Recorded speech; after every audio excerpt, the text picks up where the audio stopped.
All right, it's 8 o'clock. Good morning, everybody, and welcome to Pediatric Grand Rounds. I'm Suzanne Mazer, Director of CME here at Seattle Children's, and just a few announcements from me before we get started. Mandatory reminder for all WebEx meetings, make sure to check that your audio is muted. When you have questions for our speaker, please use the chat feature and type your question into the box that says chat with everyone. And when I ask your question at the end of the presentation, you can unmute yourself if you want to clarify or ask a follow-up question. Also, you will be sent a speaker evaluation by email shortly after the presentation. So please make sure to look for that in your email and fill that out. And now I have the pleasure of introducing Dr. Megan Gray, who comes to us after medical school at University of Washington, residency in pediatrics at Children's Hospital of Los Angeles, and fellowship in neonatal and perinatal medicine at Children's Hospital of Philadelphia. She has been on staff here at Seattle Children's and University of Washington since August of 2015, and she's an assistant professor in the Division of Neonatology. She's also the director of the Neonatal Perinatal Medicine Fellowship and co-chair of the National Neonatology Curriculum. So welcome and thank you so much for being here, Dr. Megan Gray. Thank you, Susan, and good morning, everyone. Thanks for joining me. Apologies for being off video. We weren't able to get the webcam to work today, but know that I'm smiling at you and wishing you a good morning. So I'm here to talk about flipping the classroom for graduate medical education, and I'm going to talk about the National Neonatology Curriculum and how we flipped the classroom, but I hope that you'll take this back and think about how you and your field may also want to start flipping your classroom. I don't have any financial relationships, and I'm not going to be discussing anything particularly controversial today. And by the end of the hour, I hope that you'll be able to compare the learning methods of pedagogy and andragogy, differentiate the adult learner from the child learner, evaluate how the flipped classroom modality impacts medical learners and educators, and be energized to bring your own field together towards a national curriculum. So Albert Einstein said that education is not the learning of facts, but the training of the mind to think. The mind thinks by generating a new idea, asking questions, thinking about new ideas, how they might discuss and explore that with others. That creates a groupthink in which new ideas can grow and get bigger and bigger. But we've gotten away from training the mind to think. We moved much of our learning from the bedside to the classroom. We started prioritizing educator needs. Well, this is the topic I can speak on, the time I can speak, and the way I'll speak about it. And we've let PowerPoint become the mainstay of how we teach, as evidenced by how I am teaching you today. PowerPoint feels safe and familiar for us. Most of us were taught from undergrad and medical school forward using an extended array of PowerPoint slides. As the person presenting, feel safe as you can choose your words ahead of time, carefully pick your visuals, rearrange the screen, and be at relatively low risk of anybody interrupting you to ask a challenging question. Once you've got a great PowerPoint, you can recycle and reuse it ad infinitum, even potentially lending the slides to others so that you can decrease their workload. Our system reinforces this. It's likely that on the evaluation form you fill out for me and for others, you'll be asked the quality of the AV that I provided for you. When you come to these presentations, you come expecting to see a well-crafted PowerPoint, and this sets up your expectations for what's going to be delivered. Your CV template has a wonderful place for invited speeches where you can say that you presented at Grand Rounds and other places, and yet does not have a section for how much you teach at the bedside. The limitations that block us from change are the same as those that block us from everything else. A lack of time to learn a new method, very few professional resources for us to change the way that we educate, change the way that we learn, and a lot of inertia within our divisions to make major changes. But the adult learner needs us to change. Our learners, our residents, our fellows, ourselves, we need to adapt and grow into the adult learning theory. Martin Luther King Jr. said that the function of education is to teach one to think intensively and to think critically. Unfortunately, much of education is taught via pedagogy, in which the educator stands as the sage on the stage, behind the podium, in front of their slides, carefully presenting the material. This is teacher-centric, with each of the learners watching the teacher as they cross the stage. It's passive for them. They're allowed to sit in the audience, simply sponging up the material as it's presented. The quality of a pedagogical presentation is entirely dependent on how well the teacher has prepared their materials and can present them. This type of learning is curriculum oriented. Here are the things that we will be learning in advance of the test. But adult learners have their own self-concept, unique from the child learner. They are self-directed and they bring experiences when they come to our classroom. They would like to be able to draw on those experiences in their learning and build experiences while they're learning. They're ready to learn as long as the task is relevant to their role or their world. They need to be able to see how you can apply the knowledge to the problems that are affecting them. Each adult learner has their own unique motivations and often are driven by a personal goal to get better, to prepare for a new role in your medical community, but it's rarely to do things like graduate high school, such as the child learner might. And so is born andragogy, the teaching of the adult learner. In this, the educator stands as a guide on the side. Think of this more as a round table in which the educator is there to facilitate discussion, but the overall experience is learner-centric. It's an active learning in which discussion is encouraged and peer-to-peer teaching is a key element. The key to andragogy is using problem-based learning. This helps you readily connect what's happening in the classroom to what will happen in your role outside the classroom. This type of teaching method is dependent on the engagement of the learner and the educator. If everybody comes and wants to sit in silence, it's not going to be a particularly good discussion. This type of learning is goal-oriented. We want to be able to clarify our stance on surfactant, for example. So we apply andragogy by involving adult learners in the planning and evaluation of their own education. We choose topics that are relevant to our learners and are going to impact their job. We allow them to incorporate their own experiences into the learning and make all of the material problem-centered whenever possible. I know you're excited to flip something, but we're not quite there yet. First, we have to talk about the taxonomy of learning.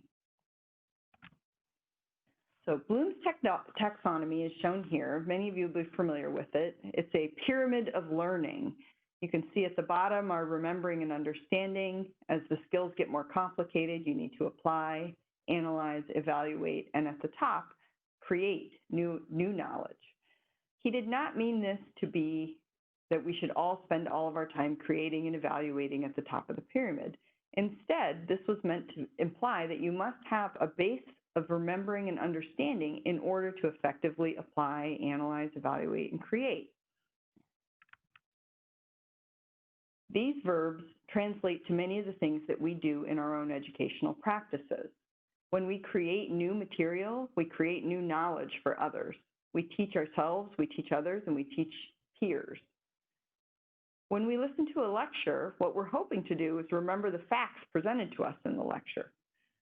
In the modern world of PowerPoint, we usually read slides along with the lecture, hoping to deepen our understanding, and you may walk away reading an article or two.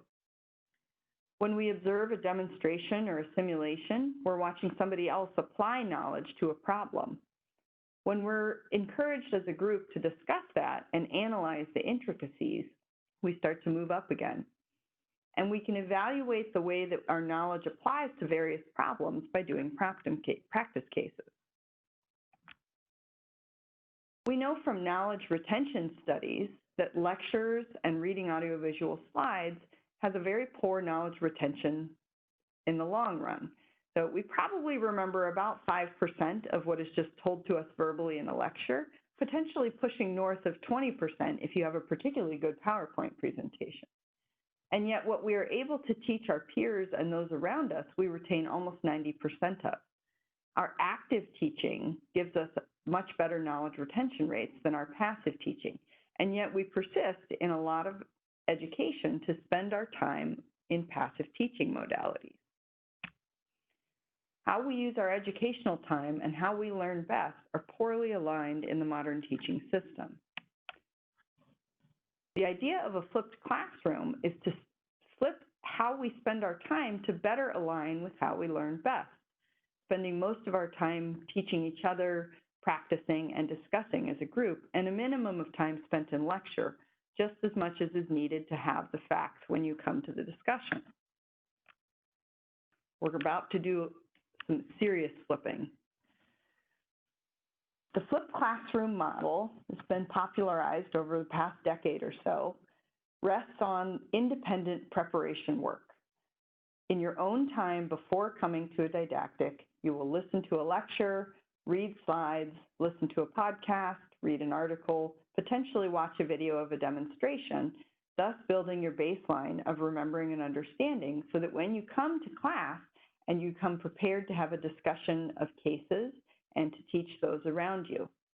This is in contrast to our traditional didactic method in which the focus is on the in-class lecture where you listen and read and watch, and any cases or application or peer teaching is done later on your own time. The flipped classroom has a goal of engaging both the learners and the instructors in a two-way dialogue so that knowledge can grow and become more nuanced. The hope is that our learners will become critical thinkers as they have to defend a position, design a study, all in front of their peers, thinking critically about what those around them are saying so that they can ask good questions and offer criticisms. This is all done to stimulate a deeper understanding of the covered material beyond just reciting a list or memorizing an acronym. As we ask our learners to come prepared for their education sessions, to complete materials ahead of time, and to engage in the discussion, we develop the lifelong learning skills that all of us utilize in our day-to-day lives after training. And it all sounds great. And so you're probably to the point of asking, has this been effectively studied? Is this something that we really bears out in real life? And it's obvious that many companies have invested a lot of money in their online learning modalities in order to support flipped classrooms and other blended learning techniques. And I think we can all agree over the past 6 months or so, supplemental online learning has taken on a whole new world for most of us. Almost 8 years ago, the New England Journal of Medicine proposed that we start to move medical education out of the lecture hall. And for those of you in training now, many of your medical schools will have already partially flipped the classroom. The University of Washington uses about a 50% flipped classroom model to teach our own medical students. This was done to wring more value out of the unyielding asset of time. For the University of Washington model, they recommend that students prepare for approximately the same length of time as the education session. So if you're going to be having a 1-hour didactic, you would in theory do up to 1 hour of preparation work for that. This has been looked at in a number of settings, not just in medical school, but in nursing school, PA school, nurse practitioners, and many other healthcare professionals. In a systematic review of the effectiveness of flipped classrooms, there's a lot of support for the modality. There are some engagement metrics that are improved. Some studies show an improvement in the overall knowledge retention for their students, although the numbers of these studies are relatively small. But they were able to be pulled together in a meta-analysis of almost 5,000 learners comparing the traditional classroom to the flipped classroom, in which the meta-analysis showed that the flipped classroom was a more favorable educational method for all the healthcare professionals included. If you would like to read in detail about those studies and the methods used for those, we have a Neo Reviews article that summarizes all of that.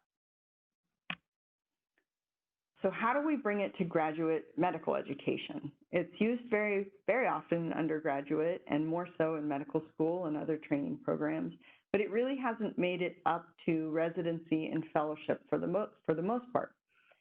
Well, Neonatology has decided to take this on for our fellows.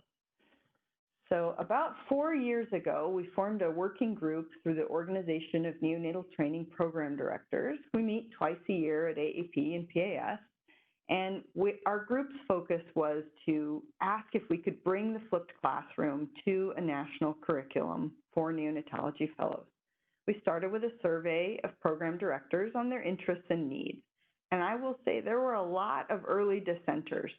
There were a lot of people nationally who felt like the traditional methods, PowerPoint slides, independent reading of textbooks were going to be superior. But we had enough cadre of junior educators that were energized to make changes that we were able to move forward, find partner organizations, find a platform for hosting, and then apply for funding through the section of neonatal perinatal medicine. We then created a process for the authorship and peer review of any national curriculum modules. Most modules are created with 1 to 2 authors. At least one author needs to be at the attending faculty level, and peer review is done by a panel of 3 faculty neonatologists. All materials are created by those in the neonatology field to ensure that we're making the cases relevant to our fellows and their work life, and to make sure that we're hitting the ABP board content appropriately. We then proposed a pilot study. For the pilot, we started by developing 2 modules. The overall goal of each module is to be a collection of short videos, 3 to 9 minutes, which is about the average attention span of an adult, with each video having a singular pre and post question linked to the learning objective covered in that video. The collection of videos makes up a topic, and each topic comes with a classroom guide that allows them to apply the knowledge together in the classroom. There are suggested readings that are downloadable for those who wish to deepen or understand more. These are all hosted online on our partner MedEd on the Go, where you can watch, pause, rewind, and review them. You can download these slides, and our learners can download the slides, a transcript of the audio, they can download the classroom guides, and all of the suggested readings. This is free access for anyone. A classroom guide often starts with a case introduction, asking a few basic questions on the material, and then it builds the story from there, asking people to apply more and more of what they've learned in the pre-video work. Sometimes we bring in extra characters to the scenarios, giving the learners a chance to explain something in simple terms to a family or a student. We ask them to think about the details of how they would execute this physiology knowledge in the real space. And then we ask them to deepen their understanding by thinking about their own local practices and what might be needed in the future for this particular topic. In our pilot study, we aim to determine the acceptability, feasibility, and perceived effectiveness of using the flipped classroom for neonatology fellows. We started with our 2 flipped classroom modules, and we taught these same 2 at 5 different institutions. Most of these institutions were volunteers from our original working group, so there's a relatively biased sample of people who are very engaged in the flipped classroom modality. We surveyed everyone involved and then held focus groups for the learners and educators. Overall, this had 47 participants. Most of them were fellows. The survey showed that the pre-work ahead of time was used in a lot of different settings by different fellows.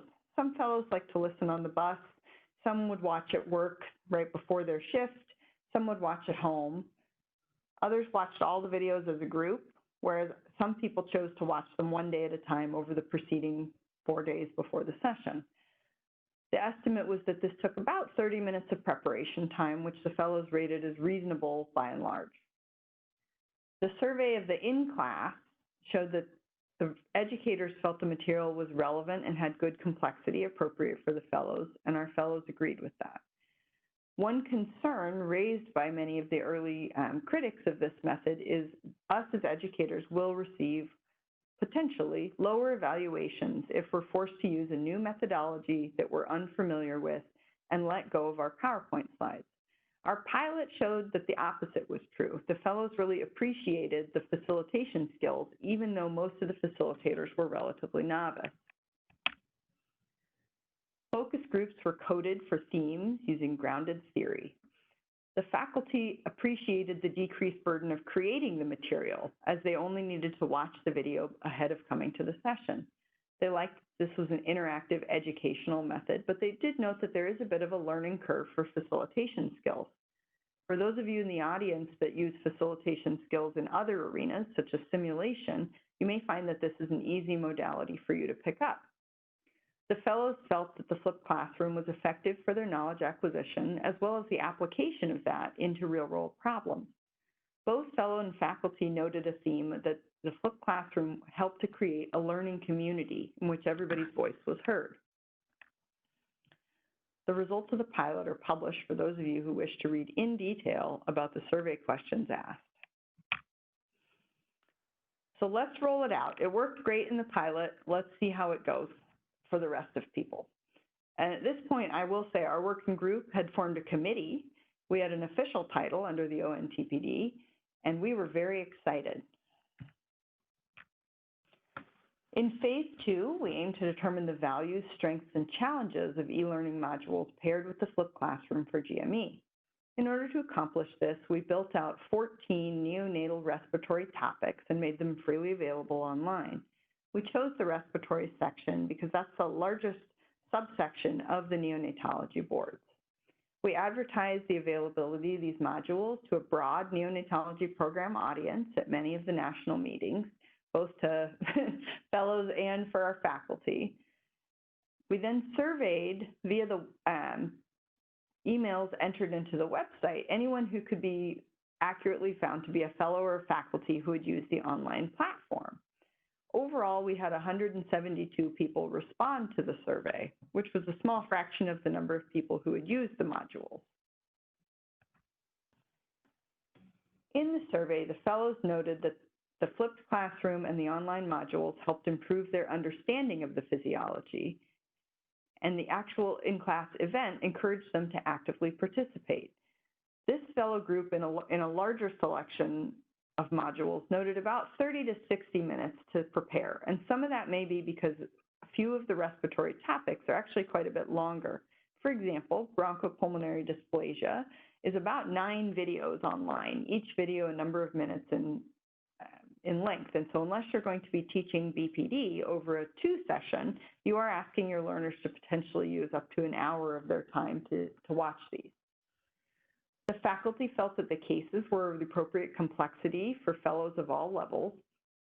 They liked that they watched the learners applying the concepts within the case discussions. Most faculty felt equipped to facilitate that discussion, even though they had not invested a large amount of time in preparing to facilitate. Both faculty and fellows strongly supported the standardization of physiology education, with 91% of those responding saying that they would support a standardized national curriculum for neonatal perinatal medicine fellowship.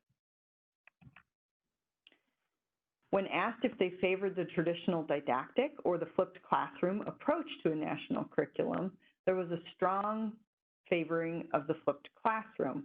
We had a lot of people on the fence, and you'll notice for the faculty, faculty are about evenly split between being unsure to favoring the flipped classroom. We had 4% of people overall that really favored the traditional didactic approach. And you'll see that echoed in future survey results down the line in this presentation. This is published for those of you who want to read in detail about the methodology and the results. So some of you in the audience are probably busy educators thinking to yourself, could this method save me time? And we thought that as well. And so the next step is a cost analysis. And Maya Angelou tells us when we learn, we should teach, and when we get, we should give. But we don't need to give all of our time. To determine the faculty costs of creating traditional didactic and creating flipped classroom material, we performed a cost analysis. By this point, we had a number of online modules, and we were able to survey all of the faculty who had participated in creation of these materials over the preceding years. That included editors, authors, and editorial board leaders. The cost analysis is based on the faculty time it takes to create these materials, and then cost adjusted for the number of learners each potential material reaches. So by this point, we had about 300 educators who had participated in creating materials, and the vast majority of them responded to this survey.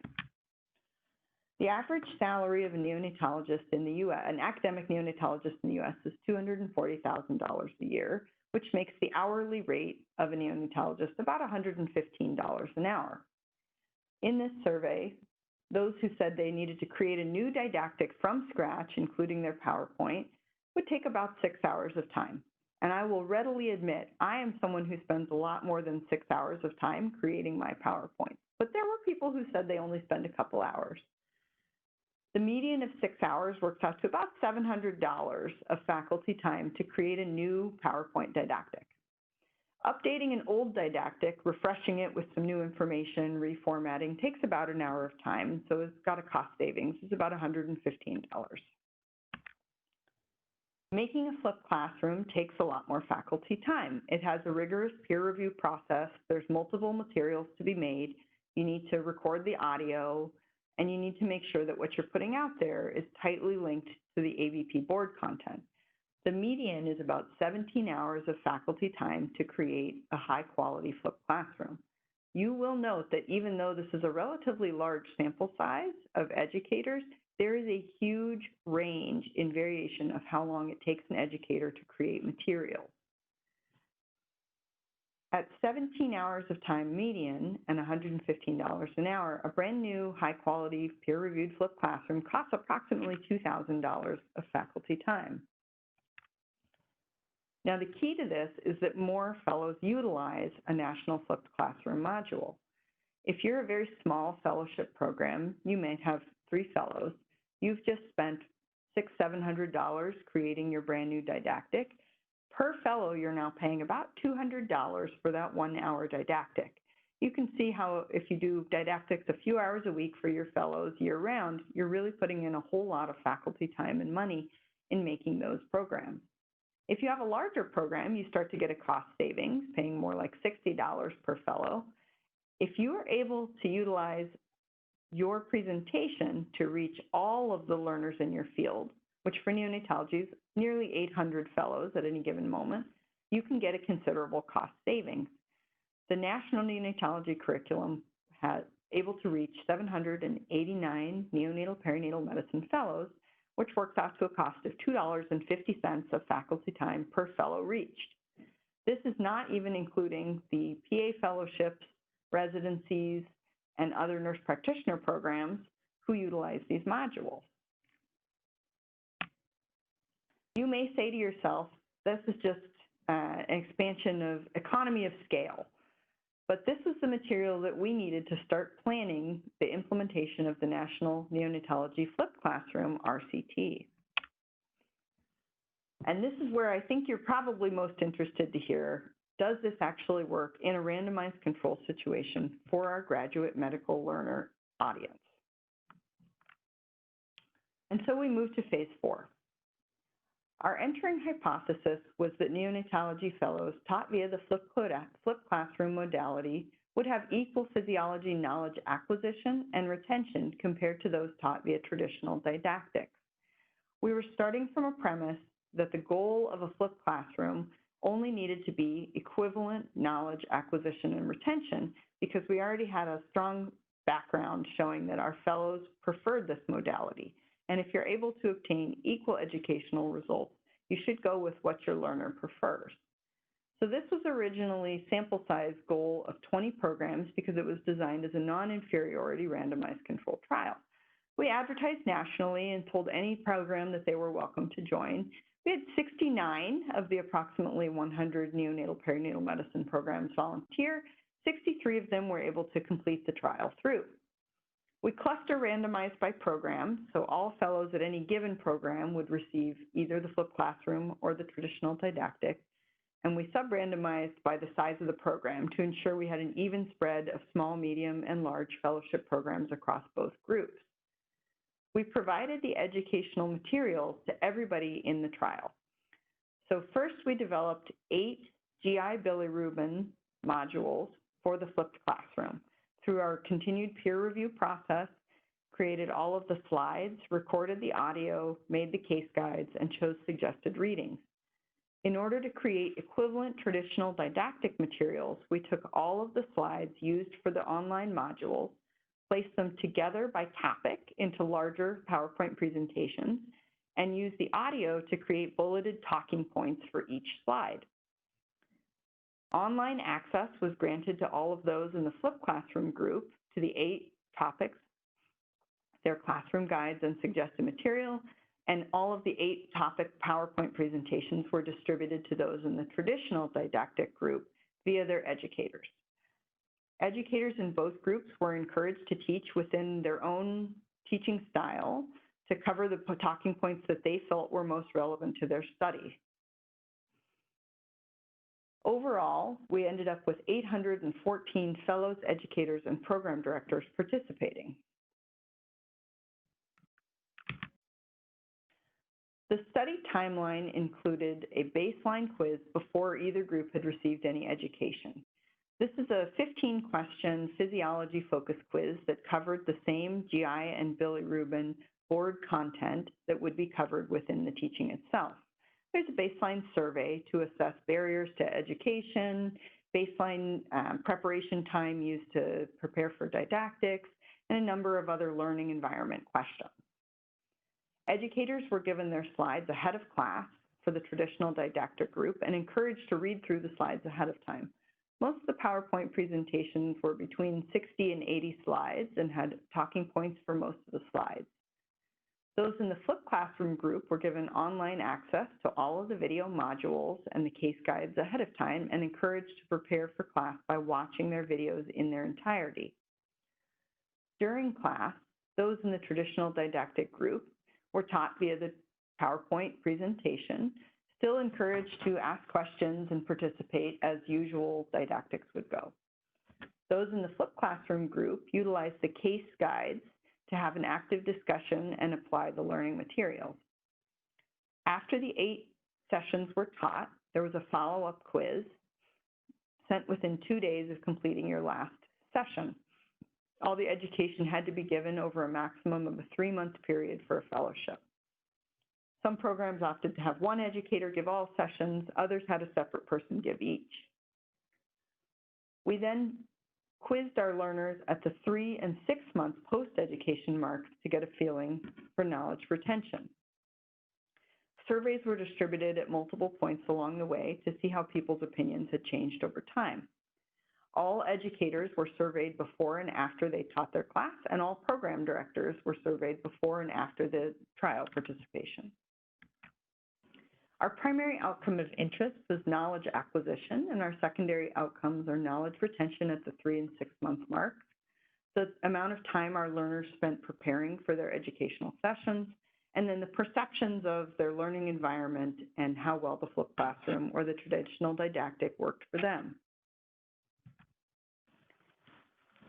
So you'll notice on the x-axis, this is time, and on the y-axis is percentage correct of the physiology questions at any given quiz. While the quiz scores were equivalent at each of the 4 time points, the flipped classroom learners had greater gains from their pre to post education. And that's done with a Wilcoxon sign rank test, which is a complicated statistical test that our statistician chose to show subtleties in gains between groups. You should find it reassuring that no matter how we teach, our fellows do retain some amount of that information in the long run, and even 6 months later have considerable improvement in quiz performance over their pre-education. Before the study, most people reported spending 0 to 30 minutes in their preparation time. Those in the traditional didactic arm, after completing their 8 sessions, rarely spent more than 15 minutes preparing for an educational session. Those in the flipped classroom group, as they needed to watch the modules, were more likely to spend 30 to 60 minutes in preparation time. While there isn't an ideal amount of preparation time that we're targeting, we are enthused to see that our fellows were able to engage in the process. They were able to find the time to watch the modules and prepare ahead of time. When discussing the barriers that our fellows, our educators, and our program directors experience that keep them from getting the education they need, patient care and fatigue are not surprisingly the top barriers to physiology education. This had relative reasonable agreement between learners, educators, and program directors. You will note that educators and program directors far overestimate distraction and disinterest compared to learner perceptions of their own barriers.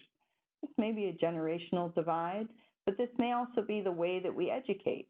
If we're asking people to bring their electronic devices to continue patient care duties, we're automatically creating a situation where we could perceive them to be distracted or disinterested as they need to continue that patient care over their device. Our learners perceive the flipped classroom to be superior in many of the domains that we surveyed, and including overall effectiveness. You will note that the most prominent one is the amount of active discussion. Very few fellows were satisfied with the amount of active discussion in a traditional didactic environment, whereas the vast majority of fellows felt that their percentage of time in active discussion was good or great in the flipped classroom modality. All of these were statistically significant. I've condensed the traditional didactic with the flipped classroom for this because there's no differences between the group. And I wanted to highlight that very few of our learners prefer lecture. When we ask people to rate their #1 method to learn before the trial, about 20% of people really like lectures. They really think that's how they learn best. Exposure to the national curriculum, no matter the arm that the fellow was in, increased ratings of group-based discussion learning. Everybody would prefer to learn via the group, and very few of our learners would like to attend lecture as their primary means of learning. When asked whether our fellows favored standardization or they favored independent creation of materials by each program, there's a strong preference for standardizing these materials on a national scale. Those in the flipped classroom group obviously had a much more favorable view of standardizing, and those in the traditional didactic group, after exposure to a high-quality, peer-reviewed traditional didactic, increased their favoring of a standardized educational curriculum. I think the original fears that a lot of people had, where this would wash out the quality of each individual program's educational materials, potentially result in a subpar product that you're forced to teach from. When that didn't come true, and in fact, a lot of the material was really well designed, formatted, and easy to use, nearly everybody favored utilizing something like that for a national audience. We concluded from these 4 studies that a standardized national curriculum is preferred by the majority of our learners, and I think that should be a call to action for us as educators. When you have a standardized national curriculum, you can have a rigorous peer review process to make sure that the materials that we're teaching our fellows align carefully with the board content they need, with the decisions they will need to make in their clinical role, and with the realities of the workforce. This type of curriculum can easily save educator time while also providing a way for educators to build their own national reputation. All of our authors and editors list the national curriculum on their CVs as either an authorship or an editorial position. Those who have more bandwidth have taken on chief editorial roles and been able to grow their own skills with managing a team and creating an entire subsection. We found that the flipped classroom modality aligned very well with the adult learners in the GME environment.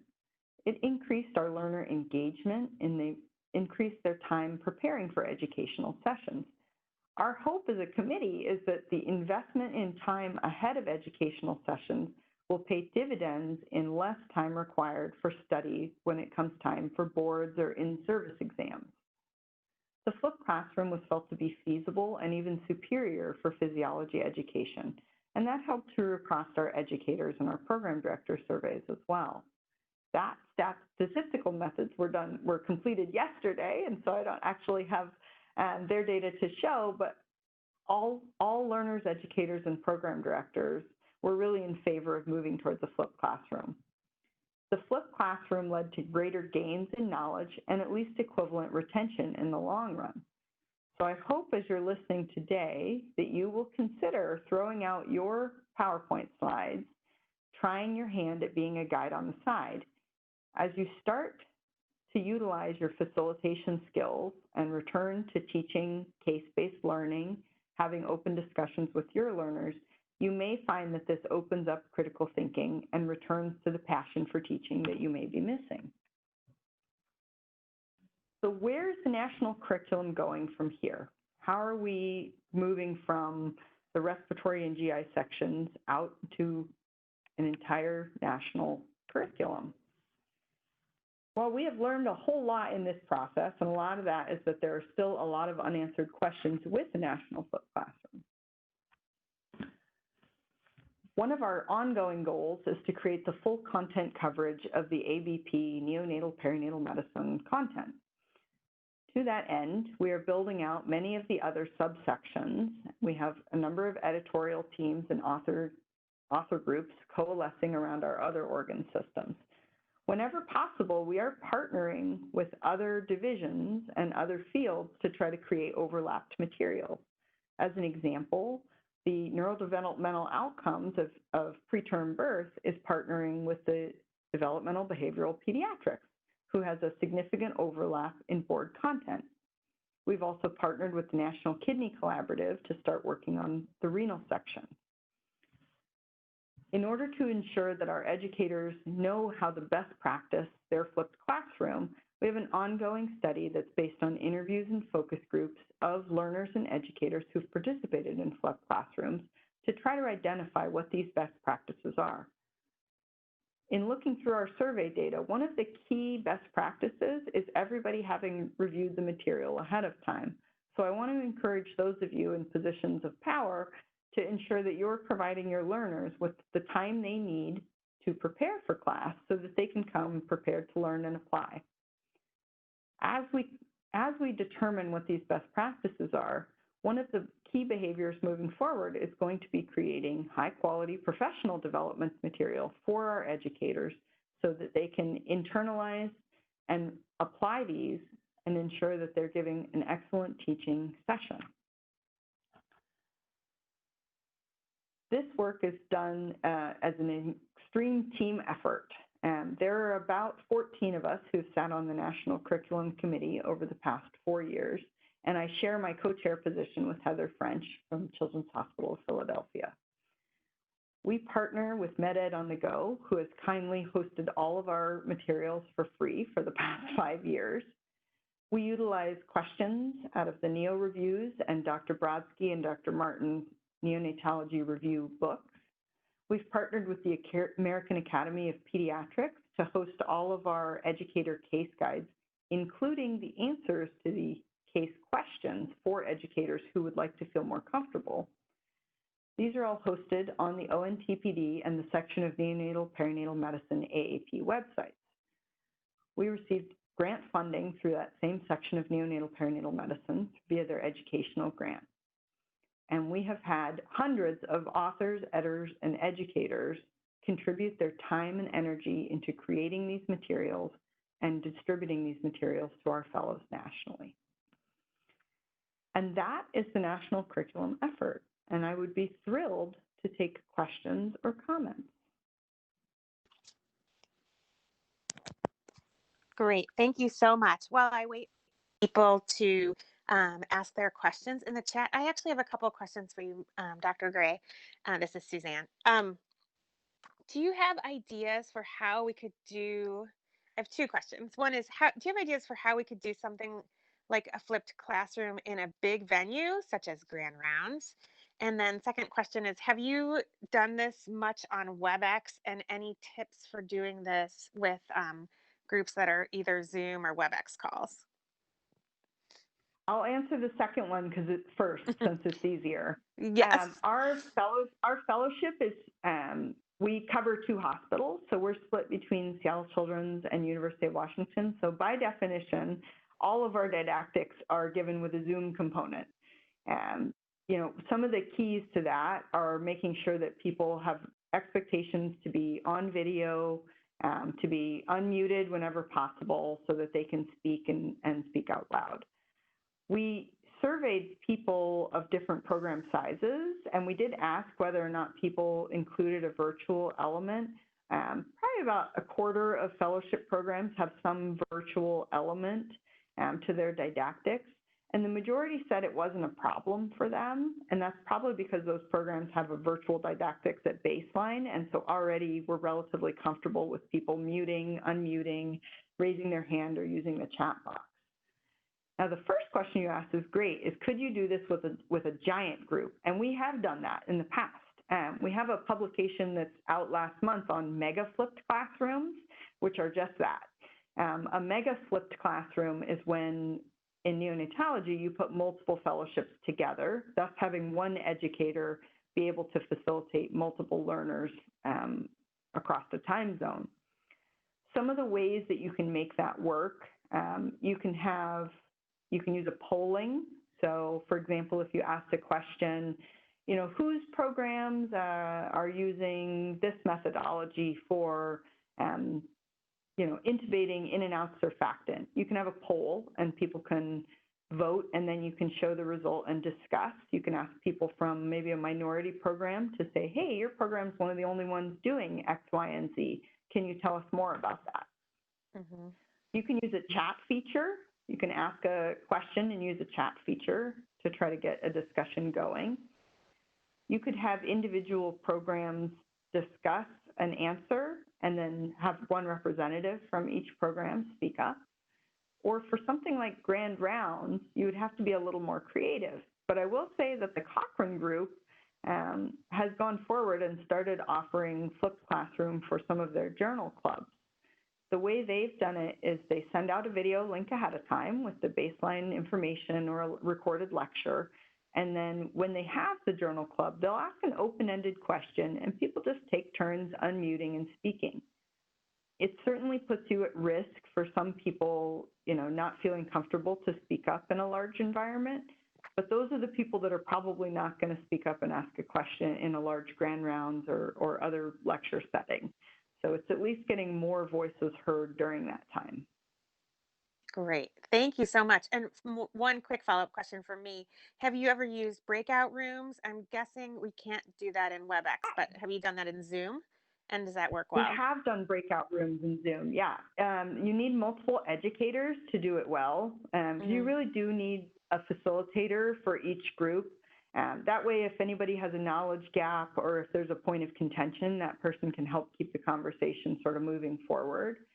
When we've done that in the past, we as educators meet ahead of time to make sure we're clear on which questions are going to be addressed in which breakout rooms. So we'll usually start with the large group together, review the learning objectives, make sure everybody's on the same page and explain the structure.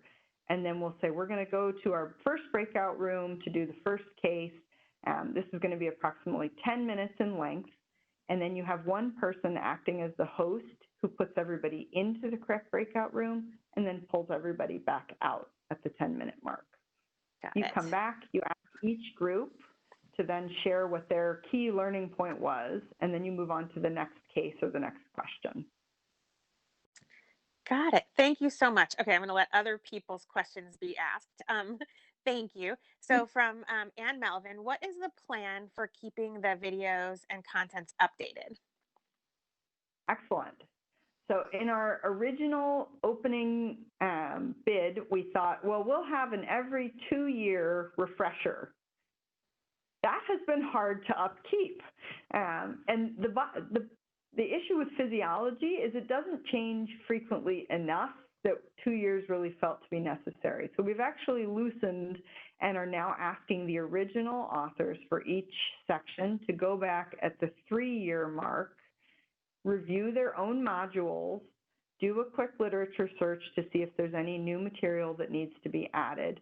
And then our partner platform has actually been really good about allowing us to edit small sections of the video or audio.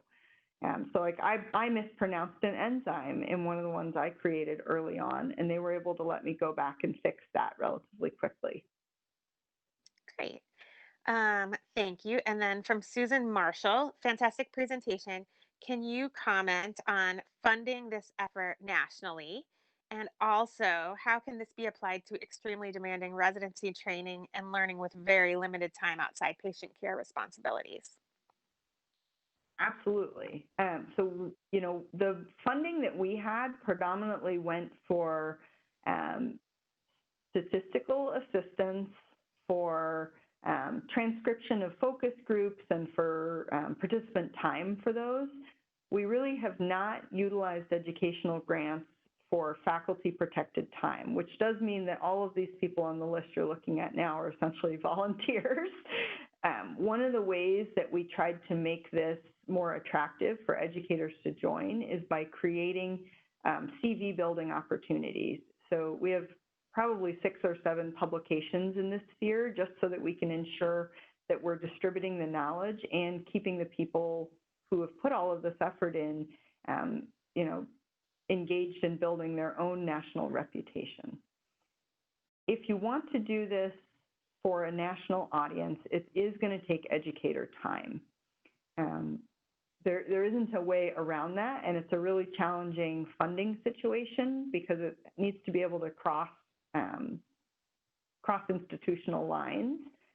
What we started with was that each author was probably only going to be asked to write one section. And so if you think back to the cost analysis, that's asking for a median of 17 hours of their time. And that once they've created that, it will be an enduring material that they won't necessarily need to do again and again. And if everybody contributes to the pool of education, it then means that you're not having to spend your educator time creating those materials in the future for other topics. If you're asked to teach something in the future on another topic, you would just go to the flipped classroom for that topic and be able to use another person's module.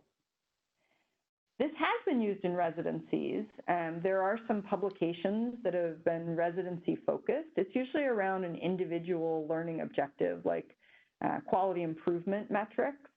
And so, it does require that we have protected time for our learners.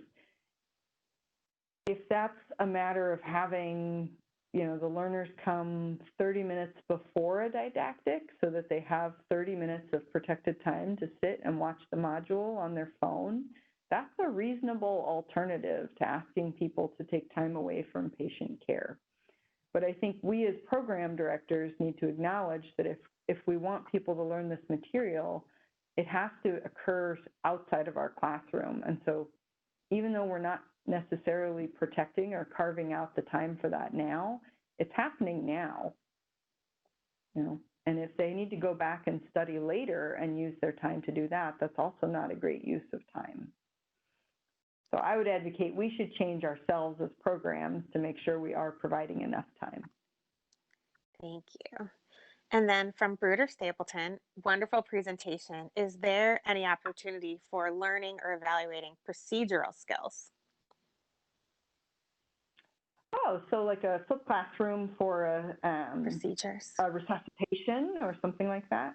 Well, how fabulous you ask. We're actually building out the National Neonatal Simulation curriculum as well.